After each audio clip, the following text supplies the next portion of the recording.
Pronto, já estamos gravando. Bom, o tema da nossa aula hoje é. A nossa aula é a aula 5 da doutrina das Escrituras, ou também conhecida como Bibliologia, e nós vamos falar sobre o cânon sagrado do Antigo Testamento e também do Novo Testamento. E o cânon, essa palavra cânon aqui, ela significa vara de medir. E, e são os livros que foram escolhidos ao longo da história da igreja. O Antigo Testamento foi bem antes, foi ainda no período apostólico que eles foram fecharam o cânon do Antigo Testamento. O cânon do Novo Testamento demorou ainda algum tempo para ser fechado. E nós vamos falar aqui durante essa aula os motivos, né, por que demorou-se tanto tempo. O cânon do Novo Testamento ele foi fechado mesmo no ano 397 depois de Cristo. Então, seja, no quarto século, no final do quarto século e no início do quinto século. Então, demorou bastante tempo para que esse cânon fosse fechado.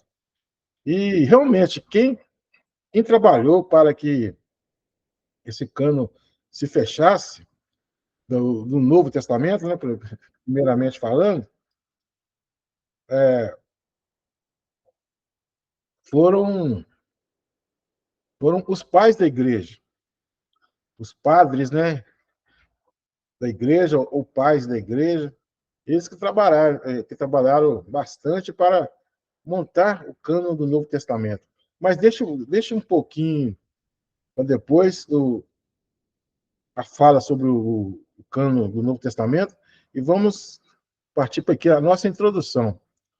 O que nós iremos falar hoje, nessa nossa aula?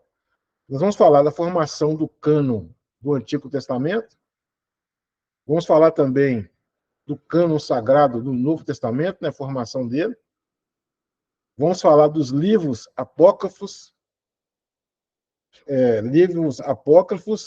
para os protestantes, né? E deuterocanônicos para os católicos apostólicos romanos. Há essa diferença de nomenclatura aí para esses livros apócrifos, né? E vamos falar também das listas dos livros apócrifos, né? Ou deuterocanônico para os católicos. Então, sempre tem essa diferença. Para nós protestantes, esses livros que não fazem parte dos 66 são livros apócrifos. Para os católicos apostólicos romanos, que incluiu esses 7 livros, né, no cânon sagrado deles, eles chamam de deuterocanônico. Por que deuterocanônico? E essa palavra aqui, deuterocanônico, é que vem depois, né? Eles foram incluídos depois, né? Deuterocanônico. Veja, a mesma palavra aqui que é usada, deutero, é usada também lá em Deuteronômio, né? Que é a segunda lei. Então, aqui também são segundo cânon, né? Que foram fechados aqui para os católicos. Isso dá uma discussão muito grande, porque cada um defende o seu lado, né? Ferrenhamente. Então, aqui, esse é o nosso estudo de hoje. Vamos falar somente sobre esses assuntos, para que o conteúdo não fique tão extenso. Então, vamos aqui. A formação do cânon sagrado no Antigo Testamento. Vamos, mais uma vez, definir aqui o termo cânon. Aqui está escrito em grego, né? Cânon, que é o mesmo que vara de medir. Você vê quem morou na roça aí, então até mesmo, né, que já teve uma plantação de cana, você vê que aquela cana tem aqueles gomos, né? E aqueles gomos, eles costumam ser do mesmo tamanho. Ou não, né? Mas a intenção é essa aqui, que aqueles gomos, eles determinam um tamanho padrão. E significa vara de medir, que indica o padrão ou regra. Veja que esse cano aqui, ele mostra o padrão ou regra de medição, né? Lá no judaísmo, já na época de Jesus, foram aceitos os 39 livros, né, desse cânon sagrado do Antigo Testamento. Então, para eles, no tempo de Jesus e também dos apóstolos, eles aceitavam um determinado conjunto de livros como sagrado, como pertencente ao cânon. A diferença que tinha aqui, nós já estudamos em capítulos anteriores, é a respeito da maneira que esses livros estão dispostos ali, né? Por exemplo, para os judeus, né, para o judaísmo, esses 39 livros aqui, eles estão montados ali em 24 livros. 24. Então, esses mesmos 39 lá é 24. Mas são os mesmos livros, não tem diferença alguma. Então, na época de Jesus, eles já tinham o cânon sagrado do Antigo Testamento. Era reconhecido como palavra de Deus, o Antigo Testamento. E nenhum apóstolo, nenhum judeu daquela época, eles diziam o contrário. O próprio Jesus tinha como a Bíblia Sagrada, como texto sagrado, o Antigo Testamento. O Antigo Testamento que era formado pela a lei, pela a Torá, os 5 livros, os primeiros 5 livros da Bíblia, que é o Pentateuco, o Neviim, o Ketubim, que seria os profetas e os escritos. Então, a divisão dele era 3. A nossa divisão, que nós temos hoje, a nossa Bíblia, veio da Septuaginta. A Septuaginta era a Bíblia que foi traduzida do hebraico antigo para o grego dos tempos de Jesus. Houve ali, então, a Septuaginta, que foi traduzida lá na Alexandria, né? Lá no Egito. Sábios lá vieram e traduziram a Bíblia do hebraico para o grego e deram o nome de Septuaginta.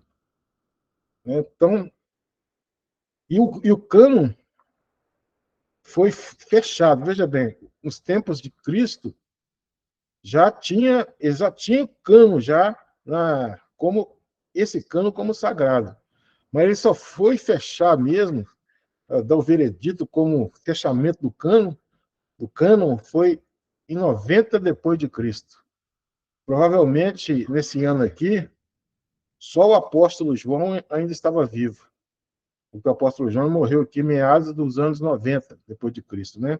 Então, foi ali, lá no concílio, eles fizeram um concílio para poder fechar o cano e dizer que, para bater o martelo, que a Bíblia que era reconhecida para eles lá na época de Jesus era essa, os 24 livros, que na verdade são os mesmos 39 da nossa Bíblia, e que seria fechado ali no Concílio de Jâmina. Essa é uma cidade ali da região, Jâmina, que foi fechado onde houve esse concílio e foi batido o martelo.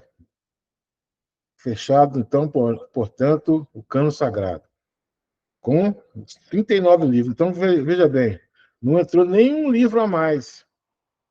Né? Os 24 livros para os judeus, os 39 para nós. Não entrou nenhum livro a mais. Só que é o seguinte, quando foi feita a tradução da Septuaginta, na Septuaginta do hebraico para o grego, os escritores ali incluíram 7 livros a mais lá na Septuaginta, e foi ratificada por um pai da igreja, já depois, no período dos pais da igreja, depois do período apostólico, chamado Jerônimo. Esse pai da igreja chamado Jerônimo, ele colocou os 7 livros que já estavam na Septuaginta.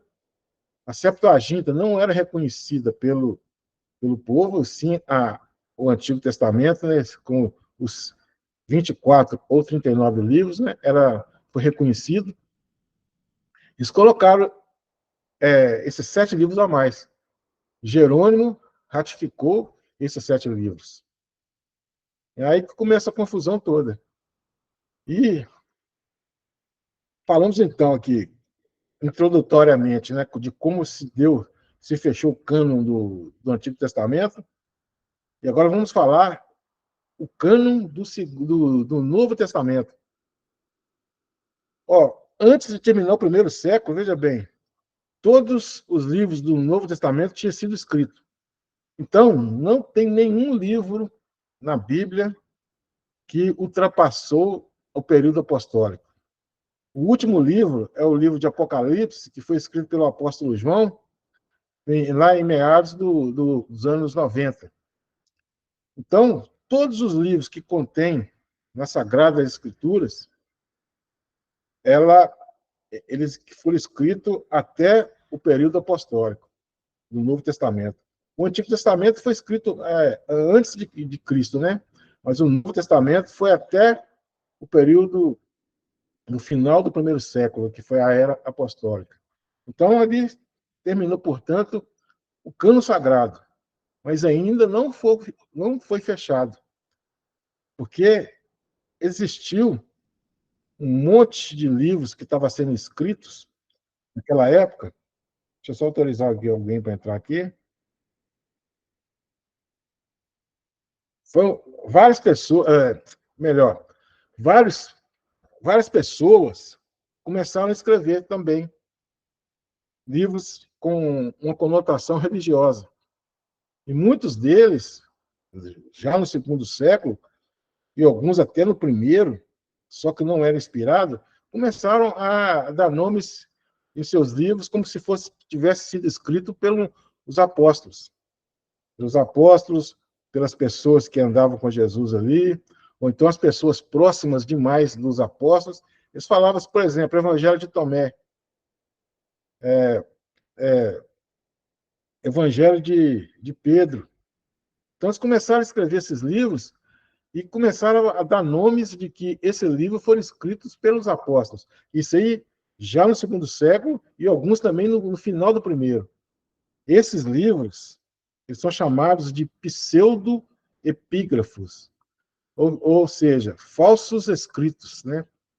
Falsos escritos, porque eles escreviam lá, uma pessoa escrevia e falava que era o apóstolo João que escreveu. Outra pessoa escrevia e falava que era o apóstolo Pedro que escreveu. Então, eles foram chamados de pseudo-epígrafos. Eles estão ainda num grau mais baixo do que os apócrifos. Porque os apócrifos, eles foram escritos, mas eles tiveram, assim, a pessoa que escreveu se denominou dentro do livro que ele escreveu o livro, né? Não atribuiu a outra pessoa que, digamos assim, né? No tempo de Cristo, foi outra pessoa famosa, né? Então, teve apócrifos tanto no final do Antigo Testamento, quanto também no período do Novo Testamento, e mais na história da igreja, tiveram esses livros apócrifos. Também tiveram os livros pseudo-epígrafos e outros mais. Então, vamos voltar aqui. Então, todos os livros, terminado o primeiro século, todos os livros que compõem os 66 livros já estavam escritos, né?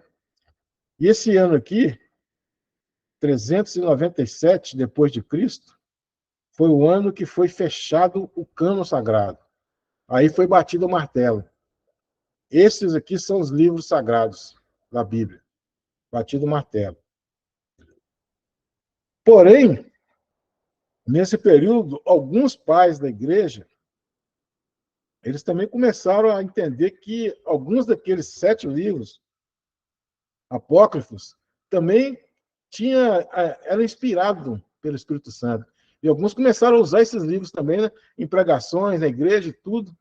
E começaram a tentar colocar ali. Jerônimo já incluiu na sua tradução, a tradução de Jerônimo, que foi incluído lá, os 7 livros a mais lá, apócrifos, chama-se a Vulgata Latina. E essa Vulgata Latina é a Bíblia que a Igreja Católica usa até hoje, né, que é a Vulgata Latina. Então, eles incluíram esses 7 livros. Então, começou a criar uma dificuldade, porque até 397, eles estavam ainda formando um cânon sagrado. E depois de 397, eles bateram o martelo. Não, é esses aqui que são os 66 livros. Porém, o que aconteceu? A Vulgata Latina também estava em vigência.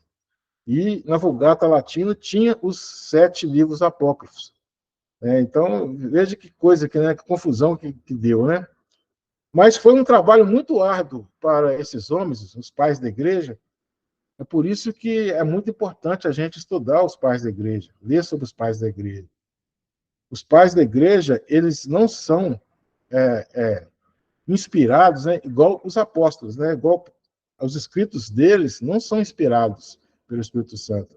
Mas tem muita coisa que é interessante, tem muita verdade nos escritos dos pais da igreja. Quando a gente estiver estudando história da igreja, que nós vamos estudar a patrística e a patrologia, nós vamos estar ali estudando os escritos desses pais da igreja. Por agora, o interessante é nós sabermos que eles também escreveram para dogmatizar a Bíblia, né? E ajudar no combate às heresias que estavam entrando.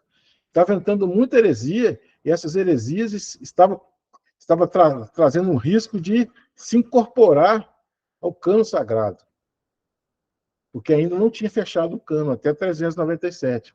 Então, essas heresias estavam entrando ali, querendo contaminar todo o escrito bíblico que foi feito na época dos apóstolos e que foi inspirado pelo Espírito Santo. E eles tiveram muito trabalho. Os pais da igreja trabalharam muito.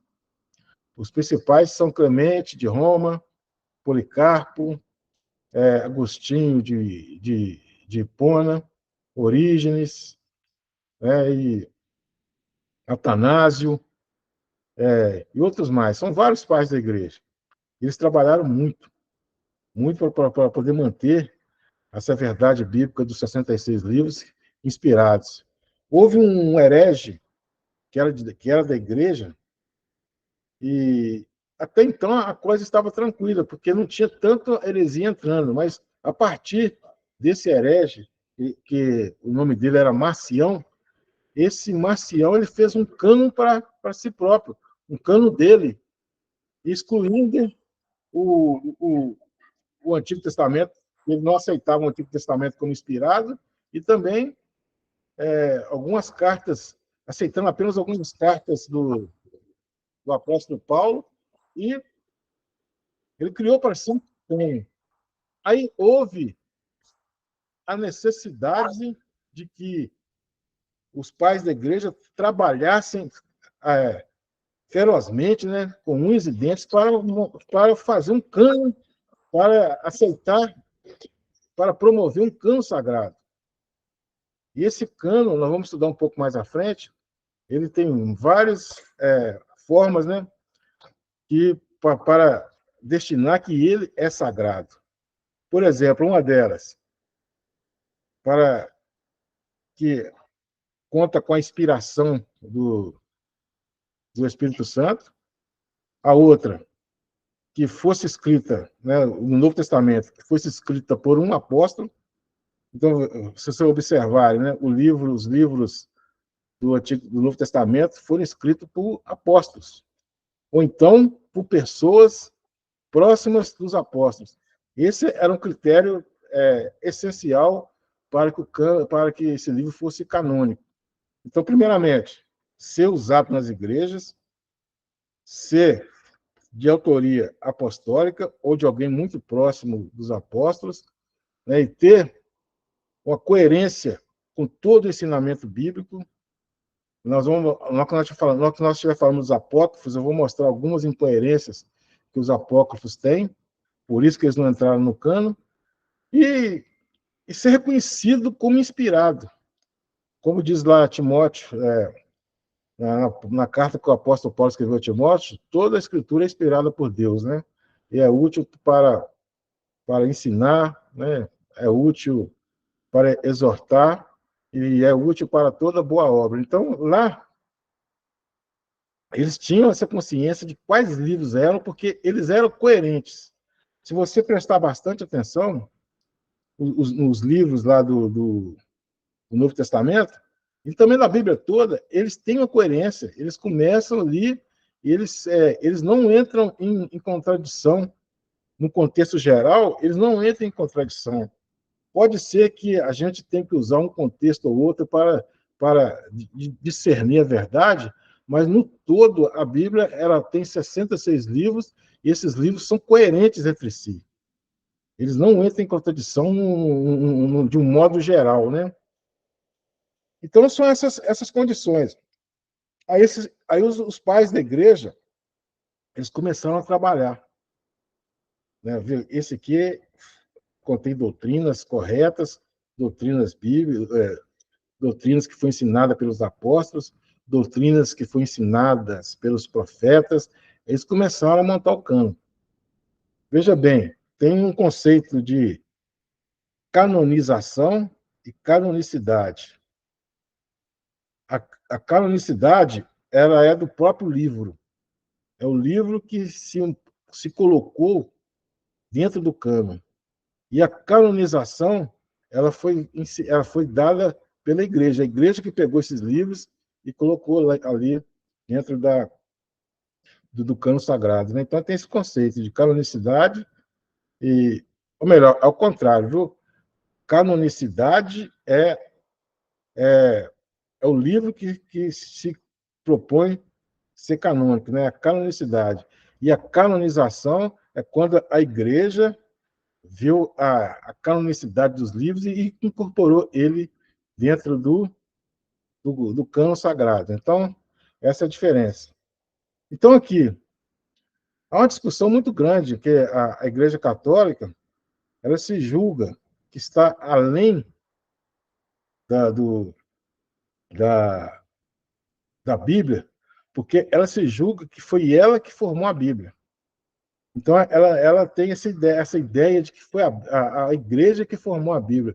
Se os livros estão lá, foi a igreja que formou. Já nós, protestantes, temos a ideia contrária. Os livros que se demonstraram canônicos e a igreja apenas juntou esses livros dentro de um cânon. Então, para nós, a Bíblia Sagrada, ela é superior à igreja.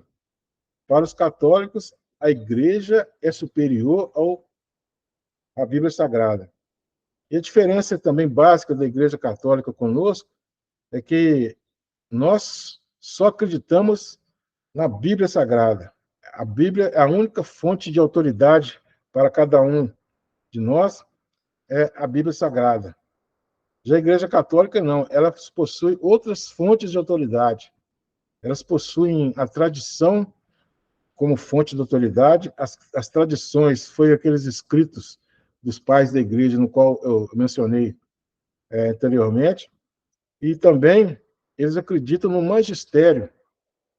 Eles acreditam no magistério da igreja. Então, o magistério da igreja encabeçado pelo Papa.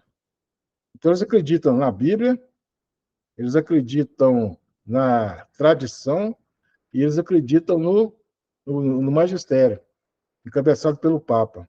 Até tem um dogma na Igreja Católica em que o Papa, quando ele está sentado no seu trono, né, ele tem a mesma autoridade daqueles profetas que foram inspirados, né, daqueles apóstolos que foram inspirados pelo Espírito Santo.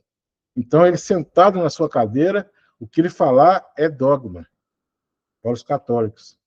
Quando ele fala ex cátedra, é dogma. Então, quer dizer, se o Papa falou uma determinada expressão, para os católicos tem a mesma autoridade dos escritos lá do Novo Testamento e do Antigo Testamento, feita pelos profetas ou pelos apóstolos. Então, por isso que na Igreja Católica tem muitos dogmas que é estranho para nós. Tem muitas coisas que eles apresentam como como verdade, né? Muitas coisas que eles apresentam como dogmática, como coisa a ser seguida pela igreja, que não está na Bíblia. E, por exemplo, quando eles falam lá da Assunção de Maria, que Maria foi assunta aos céus também, igual Cristo, isso aí não está na Bíblia, mas está no magistério, no magistério católico. Quando fala que tem que rezar pelos mortos, está no magistério. Quando fala, por exemplo, que está no magistério também, lá no Apócrifo de Macabeus também fala alguma coisa a respeito disso. Então, quer dizer, na Bíblia Sagrada mesmo não fala. Na nossa, na sola Escritura, porque que é para nós, né, que os protestantes afirmam que é sola a Escritura, somente a Escritura, não fala nada disso. Então, é por isso que tem várias correntes no catolicismo, tem várias crenças que não estão na Bíblia, porque eles olham tanto o magistério, tanto a, a história, né, a tradição, e também pega nos livros apócrifos muitas coisas. Então, é por isso que tem essa dificuldade em alinhar o católico, apostólico romano com o protestante. O protestante é só a Escritura, só a Bíblia. E os católicos não, tem a tradição, o magistério, e tem ainda 7 livros apócrifos que eles buscam aí também fundamentar as suas crenças, né? Então, aqui, 397, então, no quarto século, final do quarto século aqui, ó, foi encerrado o cano foi fechado, esse mesmo aí que nós temos hoje, foi fechado.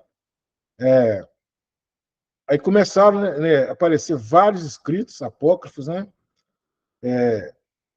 Esse de natureza gnóstica, entrou ali o gnosticismo também, que influencia, que é de influência grega, né? Da filosofia grega, do gnosticismo, coisa que nós já estudamos, né? Sobre os gnósticos. O pseudepígrafos, qual eu mencionei aqui, que são os falsos escritos atribuídos a pessoas de notoriedade da época de Cristo, né? E as principais dificuldades que aconteceu nessa época aqui dos pais da igreja foi as controvérsias procurando atacar a divindade de Cristo e também atacar a Santíssima Trindade. Então, vários escritos ali começaram a pipocar e houve por isso que houve essa necessidade dos apóstolos começar a trabalhar até fechar o cânon sagrado com 66 livros, né? Então, aqui, houve também os concílios, né? Que definiram os credos, né?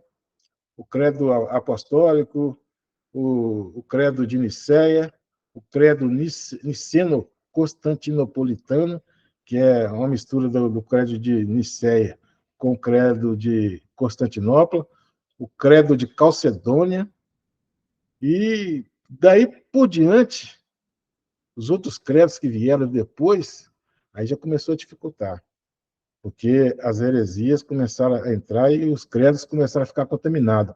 Até o credo de Calcedônia ainda é reconhecido pela a igreja tradicional, a igreja protestante. Passou do credo de Calcedônia, aí já começou a entrar heresias no meio e não é mais reconhecido.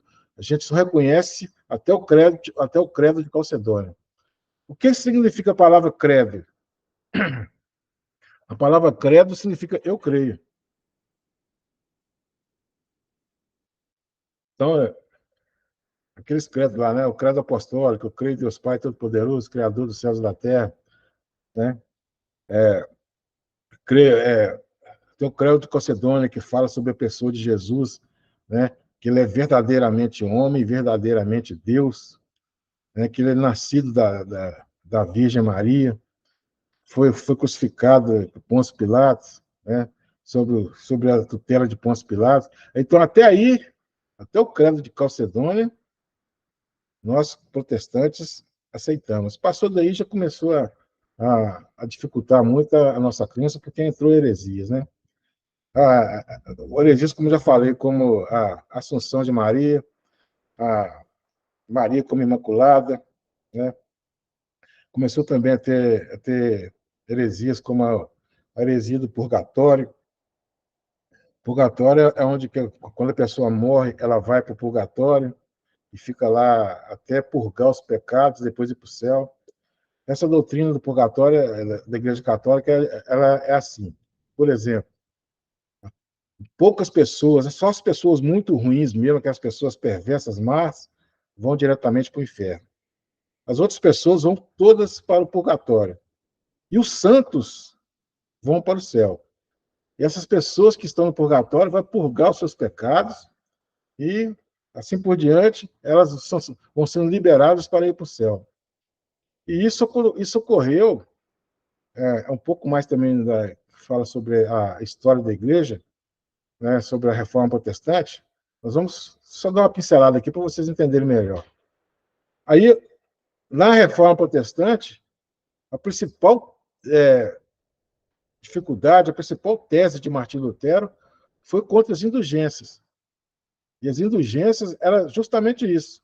Você tinha que pagar para que a alma seja liberta do purgatório. Era grana que entrava, né, para a libertação do purgatório. Então, aquela pessoa que era pobre estava assim, numa dificuldade muito grande, porque ela não tinha como pagar. E já as pessoas ricas, é só pagar. Tinha um tal de um bispo, um, um padre, né, chamado João Tetzel, que falava assim que a moeda cai no fundo do gasofilaço, uma alma é liberta do purgatório. Então, essa heresia do purgatório, ela foi fundamental para ocorrer a reforma protestante, porque Martinho Lutero não entendeu assim. Martinho Lutero diz que a salvação é pela graça mediante a fé. E ele falou assim, não, a gente está pagando pela salvação, sendo que a salvação já é de graça para nós. Aí Lutero foi, ele pregou lá as suas 95 teses lá no Castelo de Wittenberg contra as indulgências. Tudo isso por causa do purgatório. Tinha uma outra também heresia, também lá na Igreja Católica, né, na Igreja Católica da Idade Média, que falava o limbo. O limbo é o lugar onde é que as pessoas iam também, né? Essa heresia até que eles já descartaram, né? Esse já não pregou a mais. Tinha o limbo patros, que é o limbo onde que iam os pais, e o limbo infanto, aonde que iam as crianças que não receberam o batismo antes da morte. Então, essas coisas todas não tinham de maneira nenhuma nos 66 livros. Eles tinham lá na tradição, no magistério, e algumas também lá nos livros apócrifos, né? Então, vamos continuar aqui. Então, essas doutrinas aqui, ó, quanto à pessoa de Jesus, né? Jesus ele era uma pessoa que tinha duas naturezas. Ela foi bastante atacada também. E também a doutrina da Santíssima Trindade, que fala que que Deus é um só Deus que subsiste em três pessoas. E isso foram muito atacados. E por causa dessas heresias, que no ano de 397, os padres da igreja conseguiram fechar cano sagrado contra todo esse tipo de heresia que estava entrando. Deu para os irmãos entender bem aí?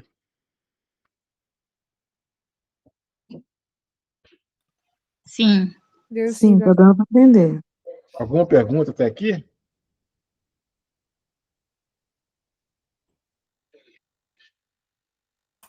Porque foi assim, foi uma luta, viu? Porque o Antigo Testamento ele demorou 100 anos, digamos assim, né, para fechar o cano, porque foi escrito para um povo, o povo judeu, e os escritos estavam totalmente ali juntos, né? E já o Novo Testamento foi mais difícil, porque tinha várias igrejas em vários lugares. Então os escritos ficaram se espalhados, né? E também os autógrafos, que são aqueles que foram escritos pela pena dos apóstolos, né? Eles foram extintos, né? E o que tinha era somente a cópia, né? Os copistas, né? Houve também uma classe dos copistas que ficavam copiando. E isso aí dificultou muito o fechamento do cânon, que demorou quase 400 anos, 300 anos, tanto, para fechar esse cânon sagrado. Vamos falar agora dos apócrifos, né? Ou os apócrifos, que são para nós, são apócrifos, e para os católicos são deuterocanônicos, né? Então vamos lá. Os apócrifos. Qual o significado da palavra apócrifa? Significa difícil de entender. A palavra apócrifo significa difícil de entender ou ocultos. E tem também, são conhecidos também por escritos, né, escritos esotéricos destinados a poucos iniciados. Então, não tem condições alguma de um livro apócrifo entrar no cânon sagrado e o povo, as pessoas alegarem que são inspirados pelo Espírito Santo. Não tem como. É porque é muita discrepância, é muita coisa que não bate com os escritos canônicos, não bate com a Bíblia. São coisas que espúrios, esotéricos. Né? Então, é muito difícil eles entrar no cânon por causa disso, que eles não tinham a inspiração, né, do Espírito Santo. E vários livros aqui, sim, vários livros foram escritos no período intertestamentário, ou seja, quando terminou ali o livro de Malaquias e iniciou ali já o Novo Testamento com o livro de Mateus, tiveram 400 anos sem nenhum escrito inspirado pelo Espírito Santo. E nesse período é que surgiu a maioria dos apócrifos que tem na Bíblia católica. Foi nesse período de 400 anos. Então, eles começaram foi um intenso movimento literário naquela época, naqueles 400 anos, né? E esses 400 anos, como eu falei, foi conhecido como período interbíblico. Já que, interessante, no período intertestamentário, para ser exato, durante os anos 280 a.C. e 180, aí que surgiu a Septuaginta. Eu já falei para vocês que foi a tradução do Antigo Testamento do hebraico para o grego, né? Essa Septuaginta veio com os livros apócrifos, né? E porque nesse período que foi escrito a Septuaginta, os livros apócrifos estavam assim estavam pipocando, né? Os escritos apócrifos. Então, por isso que aqueles eruditos, aqueles estudiosos, colocaram esses livros apócrifos no cânon da Septuaginta. Veja bem que tinha um cânon, tinha um cânon, tinha uns escritos do Antigo Testamento, né, que era dos judeus, e também, nesse período aqui, foi escrita a Septuaginta, que é a tradução do hebraico para o grego. Né? Então, nós temos que guardar bem isso. Então, foi nesse período aqui que surgiu aqueles 7 apócrifos que nós temos na Bíblia Católica, né? Que eles têm na Bíblia Católica. Então, nós vamos falar agora desses apócrifos, né? Propriamente dito. Nós vamos citar cada um deles aqui. Aqui, ó. Depois da Reforma Protestante, lá no século XVI, né, foi tirado mais uma vez, foi ratificado pelos protestantes, né, pelos reformistas, né, de que não mais esses livros não teriam condições nenhuma desses livros fazer parte de alguma tradução. E tiraram, sim, os apócrifos de uma vez por todas. Baniram eles, né? Sim, porque a Igreja Católica recolocou eles novamente no período da Idade Média. Quando chegou aqui na Idade Moderna com a Reforma, eles tiraram novamente esses livros, né? Porque a Bíblia que tinha na época era a Vulgata Latina, que era a tradução de Jerônimo, que tinha eles também. Aí começaram aqui, tiraram de uma vez por todas. Os livros apócrifos não iriam fazer parte da Bíblia Sagrada. E essa Bíblia Sagrada dos reformadores são a mesma que nós temos hoje, né? E na verdade, até no período antes da contaminação da Igreja Católica, que a Igreja Católica passou a ser romana, era esses 66 livros. Aí depois do romanismo, começaram a entrar esses apócrifos, né? Juntamente com a tradição, juntamente com o magistério. Na Reforma Protestante, não, ponto final. Só a Escritura, só a Bíblia. Os 5 pontos da Reforma, o primeiro lá é só a Escritura, só a Bíblia. Não tem mais nada, não tem magistério, não tem a infalibilidade papal, não tem. O Papa ex cátedra não tem poder de ser comparado aos apóstolos, aos profetas, então acabou tudo isso. Aí começou, então, a Reforma Protestante. E houve a Contra-Reforma, ou seja, a Igreja Católica não deixou barato. A Igreja Católica Romana, ela não deixou barato, e veio com a Contra-Reforma. E essa Contra-Reforma incluiu todos os livros deuterocanônicos, né, ou apócrifos, novamente no cano. Então, a igreja deles só é 72 livros. E aqui, esses são os 7 livros apócrifos. Eles foram escritos no período interbíblico, uns 400 anos de silêncio profético. Eles foram escritos ali naquele período. E eles foram incorporados na Septuaginta por motivações que não eram religiosas. E depois, mais uma vez, o pai da igreja, chamado Jerônimo, incorporou eles também. Mas Jerônimo, ele agiu diferente. Ele falou assim, ó, eu vou pôr esses livros aqui, mas eles não têm a mesma autoridade canônica dos outros livros, mas eu vou pôr eles aqui. Porque ele estava sendo obrigado, ele estava sendo, tipo assim, né, constrangido a pôr esses livros aqui. E ele pôs, mas muito das vezes com medo de perder o pescoço, né? Porque se ele não pusesse, ele poderia ter sido até martirizado, mas ele pôs. Então, são eles: o livro de Tobias, o livro de Judite. Se você pegar uma Bíblia católica aí, você vai ver esses livros lá. Sabedoria de Salomão, Eclesiástico, diferente de Eclesiastes. Eclesiastes é canônico, lá no Antigo Testamento. É escrito por Salomão. Esse aqui chama Eclesiástico. Primeiro Macabeus, segundo Macabeus e Baruque.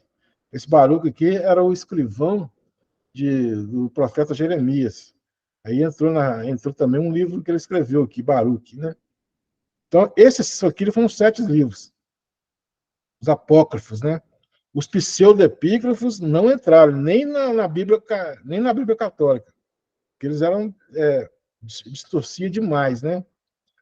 Mas os apócrifos, né, que a Igreja Católica chama de Deuterocanônico, entrou sim esses 7 livros. Então, esse aqui são 7 livros a mais que tem lá na Bíblia Católica. Esse primeiro e segundo Macabeus aqui, eles têm uma fonte histórica muito, muito consistente, né? Como história, eles são muito bons, né? Então, mas como na questão religiosa, eles têm muitas coisas discrepantes, né? Que não tem a mesma inspiração dos livros canônicos, né? Aqui, esses livros aqui, ó, esses 6 livros, 7 livros aqui, para os protestantes, é conhecido como apócrifos, né? E para os católicos romanos, ele é conhecido como deuterocanônicos. Então, eu já li algum desses livros e eu vejo que, realmente, se for olhar o texto sagrado, eles não têm nada a ver com ortodoxia, né? São fantasiosos, tem muita fantasia, realmente são muitos espúrios, tem ações de mistério envolvidos, né? Então, eles realmente, você percebe facilmente que esses livros aqui não têm o mesmo, a mesma direção que os outros livros canônicos têm, né? Então, eles foram colocados aqui no cano do Antigo Testamento. Esses livros aqui, ó. 7 livros estão no cano do Antigo Testamento, colocado pela Septuaginta, depois por Jerônimo, e depois foi adotado pela Igreja Católica, né? Então, aqui nós temos que entender bem isso. Então, esses aqui, além dos livros apócrifos, teve alguns acréscimos, que também a Igreja Católica Apostólica Romana, elas entendem que é correto. Então, tem alguns acréscimos. Por exemplo, acréscimo ao livro de Esther. O livro de Esther sabe, né, foi aquele acontecimento lá que veio depois do cativeiro babilônico, onde o rei lá, o rei Assuero lá, ele casou com Esther, e houve aqui ele tinha autorizado a, a um dos seus líderes lá, a Amã, né, exterminar o povo judeu. Mardoqueu, ele era tio de Esther, ele intercedeu juntamente a Esther intercedeu juntamente ao marido, e o marido disse que a palavra de rei não volta atrás, né? E que teria que ter, só que ele alertou o povo de Israel que eles iriam ser atacados, né? O povo, os judeus que estavam lá, melhor dizendo, eles seriam atacados e desenrolou ali a história, os judeus, né, derrotaram e Amã, ele preparou uma forca para Mardoqueu e ele mesmo foi morto nessa forca, né? Então, ele tem até a festa do Purim hoje, lá em Israel, na época também, a festa do Purim, eles alegam que eles festejam esse acontecimento aqui de Esther, e tinha lá, eles comiam um doce lá que falava assim, que esse doce era a orelha de Amã, e ficava zombando, né, desse ocorrido. Houve também um acréscimo lá na carta de Jeremias, né, um acréscimo na carta de Jeremias, né, esse acréscimo chamado Carta de Jeremias, né, que entrou também lá, lá no livro de Jeremias, do profeta Jeremias. Então, teve essa inclusão lá dessa carta. E tanto aqui, ó, para os protestantes, esses acréscimos aqui, apócrifo, e para os católicos romanos, esse acréscimo aqui foi deuterocanônico, incluído em Baruque, né? Então, é a mesma coisa, né? A mesma coisa que aconteceu com Esther, aconteceu também com esse acréscimo aqui no livro de Jeremias. Também teve acréscimo em Daniel, que Daniel tem 12 capítulos, né? E, e, e nesse período interbíblico houve acréscimos também no livro de Daniel, e a Igreja Católica reconhece eles como deuterocanônicos, né? Deuterocanônicos, né? Então, esses acréscimos foram aqui, ó, oração de Azarias, é um acréscimo, Susana também é um acréscimo, e essa história aqui de Bel e Dragão também foi um acréscimo ao livro de Daniel. Se você pegar uma Bíblia Católica, você vai ver lá esses acréscimos aqui, ó, de oração de Azarias, Susana, Bel e o Dragão. Mesma coisa, para os protestantes, eles são chamados de apócrifos, e para os romanos, de deuterocanônicos. Então, aqui termina a nossa aula de hoje, irmãos, com essa conclusão aqui, né? Nós falamos sobre lá do cano sagrado do Antigo Testamento. É claro que nós não falamos tudo, né? Porque a nossa aula aqui, nossa apostila é muito resumida. Tem muitos outros ensinamentos, muitos outros escritos. Cabe a nós, então, procurar ali e tentar entender melhor, para aumentar o nosso conteúdo, né? A formação do cano do sagrado do Novo Testamento, nós falamos também lá que o cano se fechou a 397 depois de Cristo. Aqui o cano judeu já foi mais fácil, foi nos anos 90 depois de Cristo, lá no Concílio de Jâmina, na cidade de Jâmina. Nós falamos aqui sobre os livros apócrifos para os protestantes e os deuterocanônicos para os católicos. E mostramos também para os irmãos a lista dos principais aqui apócrifos, né, os deuterocanônicos, e as suas respectivas adições, o que eles adicionaram além em alguns livros, né, de Esté, de Daniel, de Jeremias, foram adicionando algumas passagens mais curtas, mas adicionaram. Tudo isso está lá na Bíblia, a Bíblia Católica. Então, o que nós temos que entender aqui, que o mais importante que nós temos que entender é que não foi fácil, né? Não foi fácil de forma alguma. Não foi fácil de forma alguma determinar tanto o cânon do Antigo Testamento como do Novo, teve muitas discussões. O cânon do Novo Testamento, ele é o mesmo da igreja, para os protestantes e para os católicos, são os mesmos 27 livros, né? Mas o cânon do Antigo Testamento, houve essa inclusão de 7 livros e alguns acréscimos, né? E a Igreja Católica crê nisso.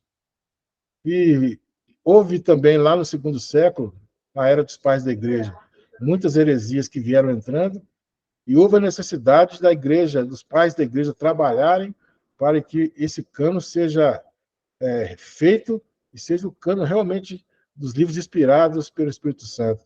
Buscando, então, a autoria de um apóstolo, né? Ou então de uma pessoa que era muito próxima aos apóstolos. São, por exemplo, né, nós temos lá nos evangelhos, né, nós temos 2 apóstolos e temos 2 pessoas que eram próximas dos apóstolos.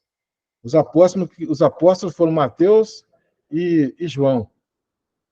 E as pessoas que escreveram os evangelhos próximas dos apóstolos foram Marcos, que se aproximou de Pedro, e, Paulo, e Lucas, que se aproximou de Paulo. Aí tivemos lá no Atos dos Apóstolos. Atos dos Apóstolos foi escrito por Lucas, que era próximo de Paulo, né? Então, até aí tudo tranquilo. Aí vem as cartas. As cartas foram escritas, as 13 cartas foram escritas pelo apóstolo Paulo. Então, o apóstolo Paulo escreveu as 13 cartas ali e, e, e foram aceitas, porque o apóstolo Paulo ele foi um apóstolo chamado fora de tempo, né? Ele não fazia parte dos 12 apóstolos, mas ele era um apóstolo, apóstolo Paulo. Depois veio os escritos de Tiago, irmão do Senhor, Judas, que também era irmão do Senhor, as cartas de Pedro e as cartas de João, Apocalipse de João, né? Tudo é próximo de apóstolo, né? Você vê que Judas e Tiago, irmão de Jesus, né? Então é próximo, né? Viveram com Jesus. Então por isso que é aceito. E somente um livro, uma carta no Novo Testamento que ela não tem ela não tem um autor, né, reconhecido, que é os Hebreus, a carta aos Hebreus.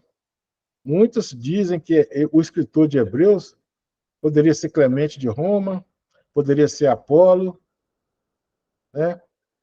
Mas é só especulação. Não tem assim como a gente saber quem escreveu a carta aos Hebreus. Mas uma coisa é certa, a carta é totalmente inspirada por Deus, pelo Espírito Santo. Porque tem verdades ali que são coisas que divinas mesmo, né? E o Apocalipse é João. O Apocalipse de João, né? A teologia liberal ela entra nesse meio aí, querendo desmistificar, né, os escritos, né, dizendo que não foram escritos por esses homens, mas isso é a teologia liberal, que é a teologia, né, totalmente nociva, né, a verdade.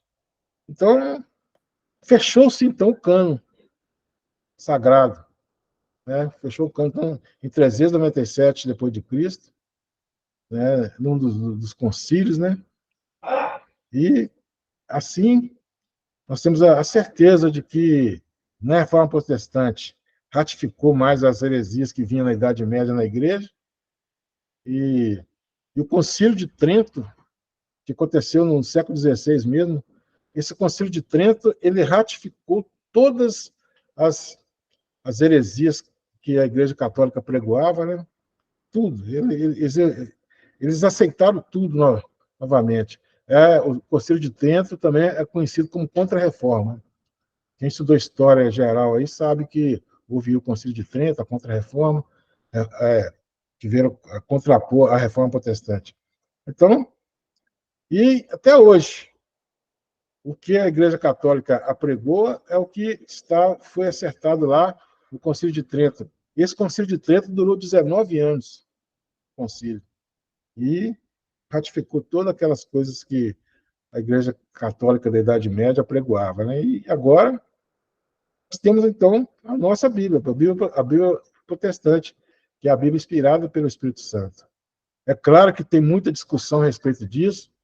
Se você entrar na internet, aí você vai ver cada vez mais as pessoas discutindo a respeito disso, que a Igreja Católica diz que a Bíblia foi ela que formou e que ela é a mãe da Bíblia. A Igreja, nós apregoamos que a Bíblia é a única fonte de autoridade, que não há outra fonte. Eles falam que a fonte de autoridade deles é a tradição, o magistério, com o Papa infalível encabeçando, ex-cátedra, e assim por diante. Mas o Evangelho continua crescendo, porque a palavra do Senhor diz que passará céus e terra, e a minha palavra não passará. Né? Então, o Evangelho ele continua crescendo e nós continuamos a pregar esse bendito Evangelho. Amém? Então, encerramos aqui a nossa aula. Alguma pergunta?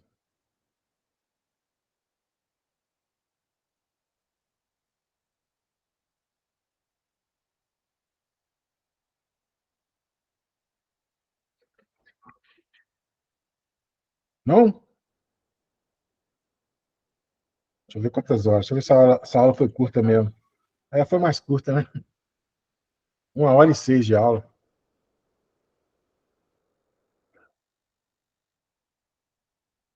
Alguma pergunta, alguma consideração, alguma dúvida?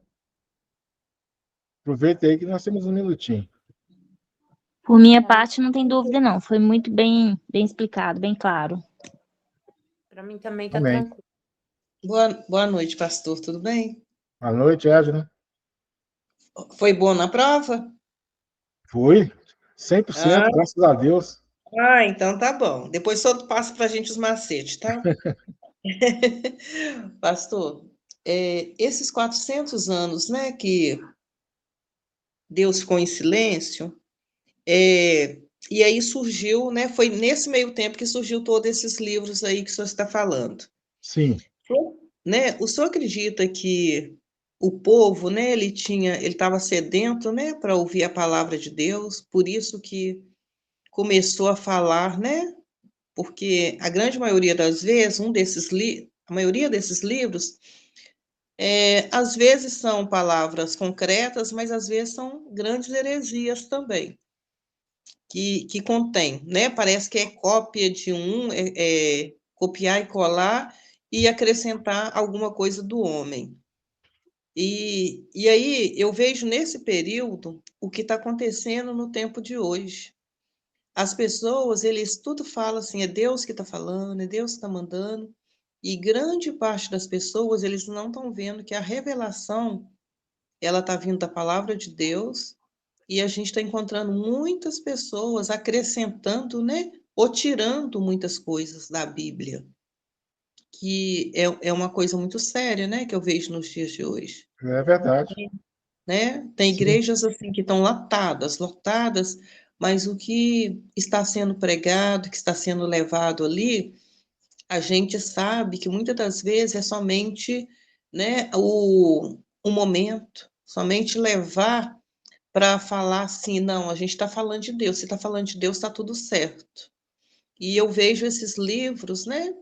Eu não tive a oportunidade ainda de ler todos, alguns de Judite eu já tive a oportunidade de ler, mas, assim, eu vejo que esse tempo, né, de Deus calado, ele se parece muito com o que nós, apesar de Deus não estar calado no nosso tempo, mas o homem está fazendo Deus calar para o homem falar, né. Eu Isso. não sei se tu concorda comigo, mas Eu é concordo. uma, né, foi assim, enquanto o senhor veio falando aí, sabe, o Espírito Santo foi me levando a essa divagação, porque tem hora que a gente fica tão perdido com o que você vai na igreja, tem hora que é tanta coisa que um pensa, o outro fala e outro fala, e o encaminhamento de Deus vai ficando deixando de lado, né.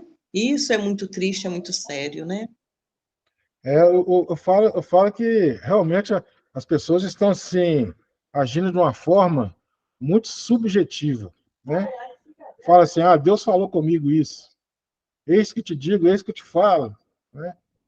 E muitas vezes não entendem que a revelação já foi nos dada.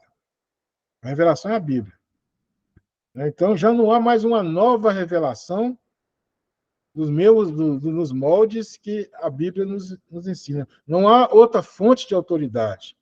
Eu não vou dizer que eu acho impossível que Deus use alguma pessoa. Ele usa alguma pessoa, mas o que essa pessoa falar ali, ela não pode ser tomado como doutrina, como um acréscimo à revelação de Deus. O cano foi fechado, não tem novas revelações. Essas coisas que acontecem aqui pode servir para edificar a vida de uma determinada pessoa num caso específico, mas não ser aquela coisa de a gente ter como dogma. Por exemplo, uma pessoa fala uma coisa lá, opa, a igreja vai ter que fazer isso porque fulano falou. Não, não é assim. O que a igreja tem que fazer já está lá na Bíblia. É os ensinamentos bíblicos. Muitas pessoas não conseguem, não aprendem nem o que está na Bíblia e ainda quer ensinar mais coisas que estão além da Bíblia. Não. As pessoas têm que se preocupar com o que está na Bíblia. E depois praticar o que está nas Sagradas Escrituras, né? E esse é o ponto, né? Buscar, praticar o que está na Bíblia. Só a Escritura, não confiar na tradição, né? Não confiar no magistério, outras coisas mais, em revelação trazida por anjo, né? Hoje, muitas das religiões que tem aí foram religiões que foi revelação trazida por anjos, extra-bíblica, coisa que não está na Bíblia. Coisa que não está na Bíblia. Por exemplo, o Alcorão. O Alcorão foi um suposto anjo Gabriel, né? Que a gente sabe que não é um anjo Gabriel coisa nenhuma. Ele ditou o Alcorão a Maomé. E surgiu a religião islâmica aí, que você vê que olha o tamanho do islamismo hoje né, no mundo. Houve também lá o Joseph Smith Jr., ele recebeu uma suposta revelação de um anjo chamado Moroni, e esse anjo ele disse para ele que ele tinha que fundar uma nova religião. Aí surgiu lá os mormons, né? A Igreja de Jesus Cristo dos Santos dos Últimos Dias, né? Que é os mormons, né? Também a mesma coisa aconteceu com o Testemunho de Jeová, né? Uma revelação entregada assim para eles, fundaram uma nova religião. E várias outras religiões que foram fundadas, né? O Adventismo no sétimo dia também, com a Helena White, Helena Goldwhite, né? Que é a pessoa lá que recebeu a revelação, e foi fundada lá a igreja do Adventista do sétimo dia. Então, você vê que muita coisa através dessas situações místicas, né? Dessas coisas místicas que vêm, sim, tal, sem saber de onde que veio, e as pessoas acreditam naquilo como dogma e começam a fundar outras religiões, né? Então, é muito perigoso isso. Até no meio evangélico, pessoas que recebem essas coisas, esse misticismo, né? E começa a disseminar, e começa até a fazer, né, novos dogmas, né, a respeito dessas coisas, mensagens que ele recebe de anjos, ou então mesmo, né, na subjetividade, né, do seu coração. E começa. Porque nós temos que voltar para a Bíblia. Sola a Escritura. Sola a gratia. Sola fide. Né? Sola Deus deu glória. Os 5 pontos do calvinismo. Né? Nós temos que voltar para essa verdade, para esses, né? E é só a Escritura, somente a Bíblia. Porque senão a gente vai para um caminho muito, muito perigoso, né? Dessa subjetividade, né? Desse contato. A gente ora a Deus, Deus já fala conosco, Deus já falou comigo, mas é uma coisa específica para mim. Né? Não para me falar que é um dogma que a igreja tem que seguir. Né? Porque o meu coração é falho também. Todos nós temos, nossos corações são falhos, né? Então, é isso aí, foi bom. Uma boa explanação, viu, Edja? Mais alguém?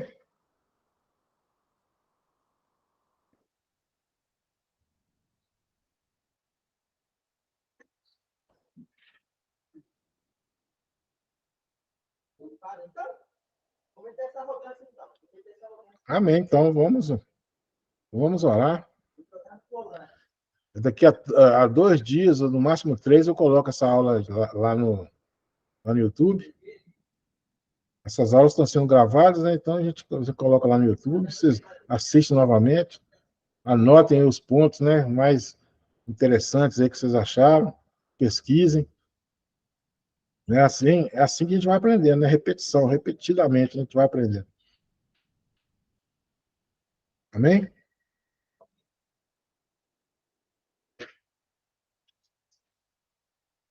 Então vamos orar. Vamos agradecer ao nosso Deus, porque até aqui Ele tem nos sustentado, até aqui Ele tem nos mostrado o caminho, né? E que Deus, Ele trabalha assim. Ele sabe das nossas fraquezas, né? Das nossas dificuldades. Estou sentindo falta aí de muitos irmãos que já não estão entrando mais nas aulas. E nós começamos com a turma e já quase que a metade já parece que já desistiu, né? Alguns falaram comigo, outros não, mas o importante é que vocês estão aqui, né? Vocês estão aqui e vocês estão sendo obstinados, né? Estão sendo aquelas pessoas que estão determinadas, né, para continuar. Não é fácil mesmo, não. Eu reconheço que não é fácil, mas vocês continuem nessa determinação, nessa garra, né, de estar estudando a teologia. Então, oremos ao Senhor. Senhor Deus, nosso Pai, eu busco o Senhor em oração, primeiramente para te agradecer pela vida de cada um das pessoas que estão aqui nessa aula online. Pai amado, que o Senhor esteja livrando-as do mal e fazendo a sua vontade na vida de cada uma delas.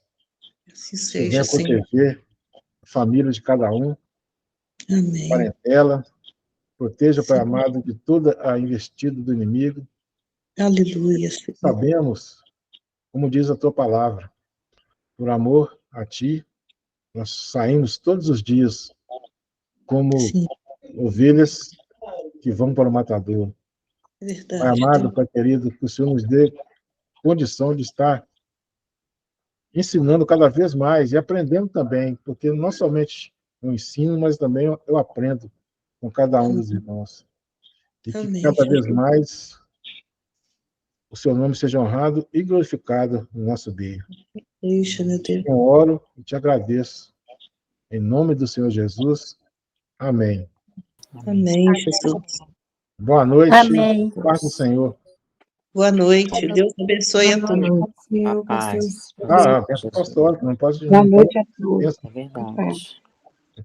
Boa O noite. amor do nosso Deus, a graça do nosso Senhor e Salvador Jesus Cristo e a doce consolação do Espírito Santo esteja com todos, não só hoje aqui no seminário Batista da Família, mas também por toda a igreja do Senhor, espalhada pela face da terra. E que haja paz e salvação ao povo de Israel. Amém. Amém. Todo aquele, toda aquela que tem fé, pode dizer amém? Amém. Amém. Graças a Vai em Deus. paz. Amém. Pastor. Deus abençoa, gente.